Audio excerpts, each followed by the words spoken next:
This is Houston Newsmakers with Khambrel Marshall. Good morning. It has been a rough week still for thousands who are dealing with pipe and ceiling and other kinds of repairs and deaths as a result of last week's winter blast. As those repairs are taken care of and life begins to return to some semblance of normalcy, many will face a new challenge, that electricity bill.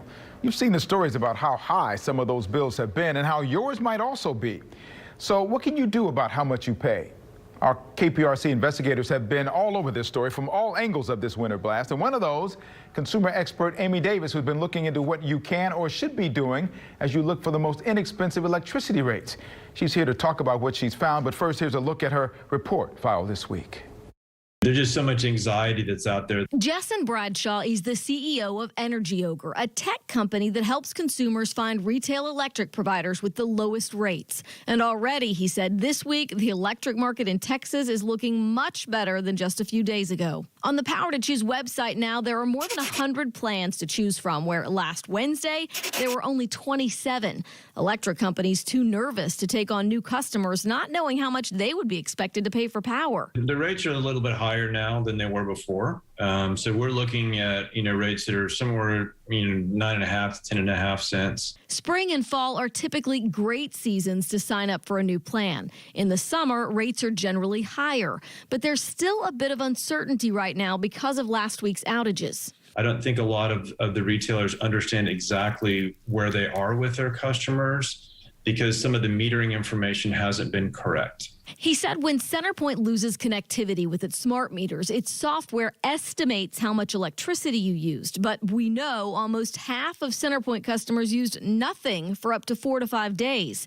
In many instances, electric providers are still waiting on that data so they know what to bill you, the customer. The good news is by statute, every one of the retail electricity providers has to work with you. They have to offer you a payment plan or some way to try to spread that out. But beware of working out payment plans with your power provider. Electricity broker Lisa Davies with Energy Procurement Services says that could prevent you from switching electric providers. If your supplier puts you on a deferred plan where you can go ahead and make payments and pay off your balance, they put you on something called a switch hold. And if you're on a switch hold and you cannot switch from your provider. Interesting conundrum, isn't it? Consumer expert Amy Davis joins me this morning. Thank you for being here to add to information to what is a very popular topic these days, Amy. Yeah, you've done stories on this for many, many years about electricity switching and that sort of thing.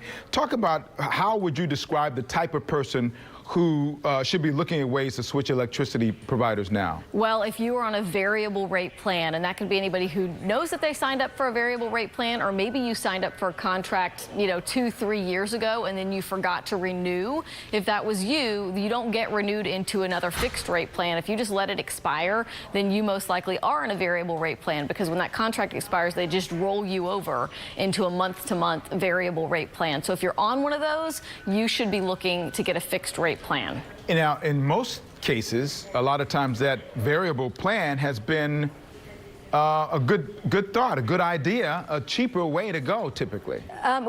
So variable rates are just that. They're variable. And yeah, when the price of electricity is not that expensive, then, it's not too bad. It's always usually a little bit higher than a fixed rate plan because electric companies like to know how much they're going to be providing to you. I mean, it makes it easier for them to manage, right?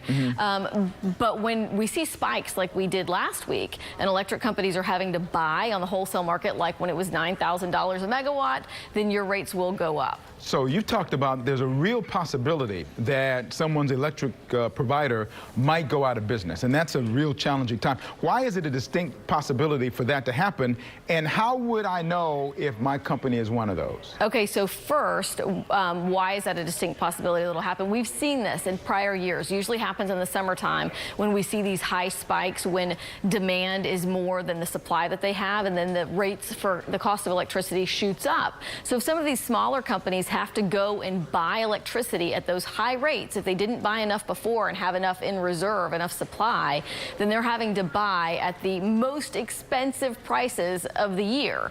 And some smaller electricity companies may not have the money to do that. They may not have the backing to go in and buy electricity at those rates. If that's the case, then they can no longer provide power to their customers, and that's usually what causes an electric company to fail or go out of business. You'll hear the PUC call it, they're exiting the market.